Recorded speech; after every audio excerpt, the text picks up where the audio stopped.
कुरान में चींटियों के बारे में दो ऐसे मौजज़ात जो शायद आप नहीं जानते। सूरह नमल की आयत नंबर 18 में एक चींटी जो सामने से आती हुई फौज को देखती है, दूसरी चींटियों को खबरदार करते हुए पुकारती है, और जब वो चींटियों की वादी में पहुंचते हैं तो एक चींटी कहती है, ए चींटियों, अपने घरों में दाखिल हो जाओ, कहीं सुलेमान और उनके लश्कर तुम्हें बेखबरी में कुचल ना दें। पहली बात, उस आयत में पांव तले रौंदने का लफ्ज इस्तेमाल नहीं हुआ, बल्कि ऐसा लफ्ज इस्तेमाल हुआ जिसके मानी टूटने और चकनाचूर होने के हैं।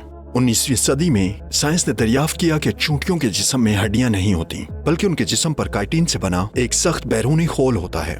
इसलिए जब किसी चींटी पर पांव पड़ता है, वो सिर्फ पिचकती नहीं बल्कि उसका बैरूनी खोल टूट जाता है, बिल्कुल वैसे ही जैसे इस आयत में बयान किया गया है। दूसरा कि कुरान यहाँ चींटी के लिए आम लफ्ज नमल इस्तेमाल नहीं करता, बल्कि नमलतुन फरमाता है, जो वाहिद मोनस सीगा है। और आज जदीद हयातियात हमें बताती है कि घोंसले से बाहर काम करने वाली चींटियां जो खतरा महसूस करके पूरी कॉलोनी को खबरदार करती है, सब मादा होती हैं। दो हयातियाती हकायक 1400 साल पहले एक ही जुमले में बयान कर दिए गए, उस जमाने में जब माइक्रोस्कोप का वजूद भी नहीं था। क्या आपको लगता है कि ये महज एक इत्तफाक है?